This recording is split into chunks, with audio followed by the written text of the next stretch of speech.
Greetings, welcome to Consider the Alternative, a Course in Miracles channel.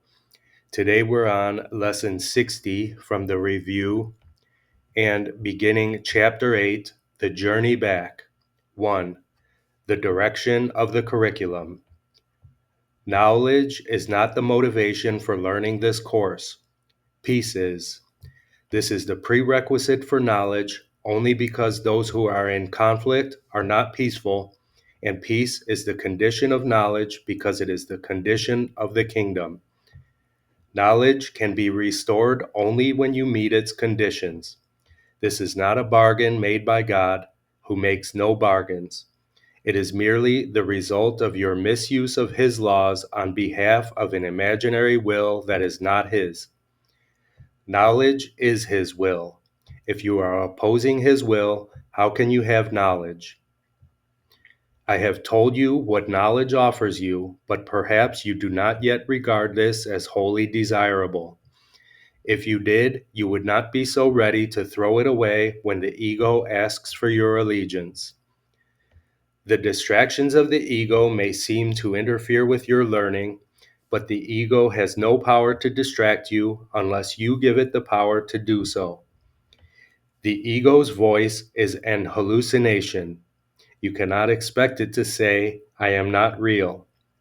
Yet, you are not asked to dispel your hallucinations alone.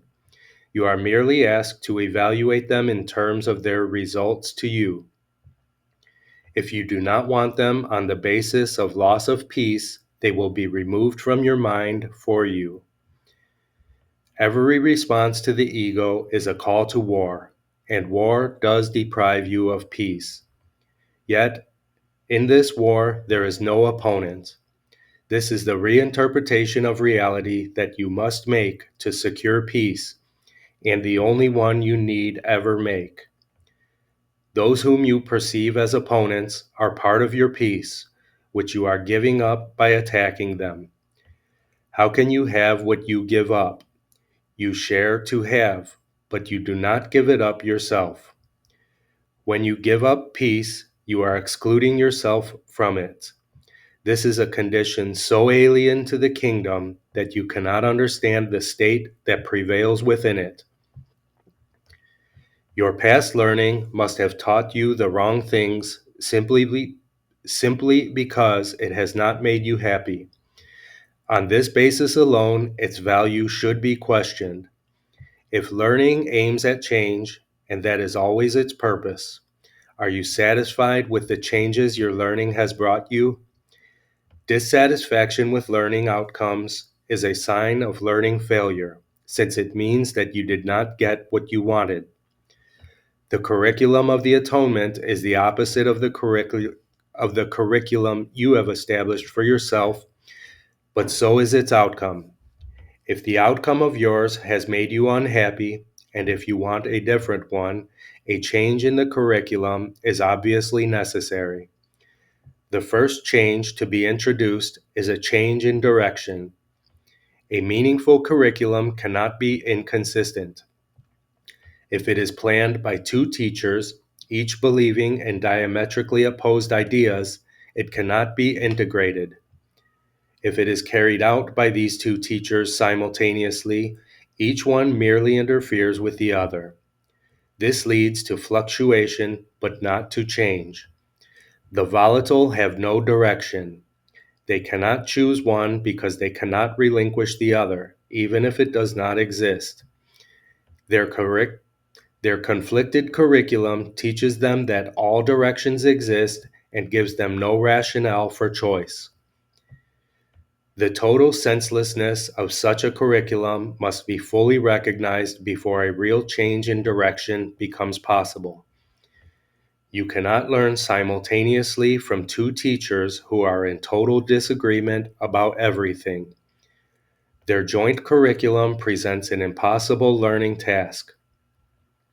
They are teaching you entirely different things in entirely different ways, which might be possible, except that both are teaching you about yourself. Your reality is unaffected by both, but if you listen to both, your mind will be split about what your reality is. Chapter 8, The Direction of the Curriculum. Lesson 60. These ideas are for review today. God is the love in which I forgive.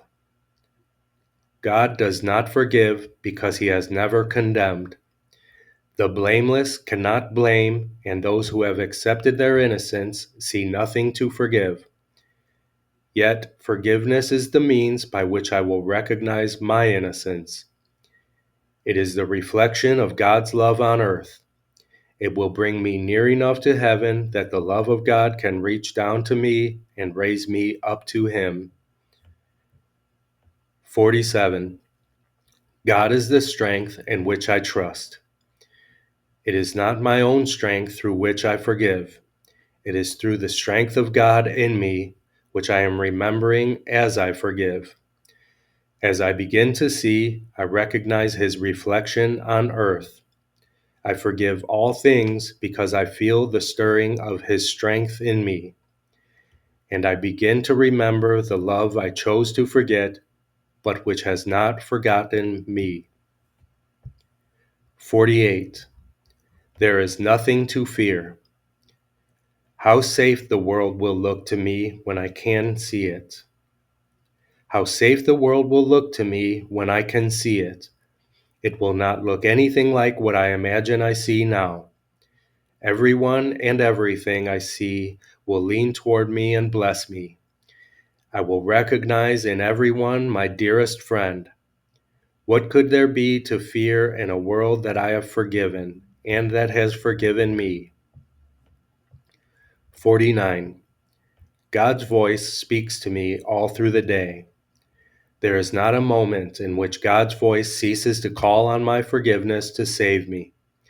There is not a moment in which his voice fails to direct my thoughts, guide my actions, and lead my feet.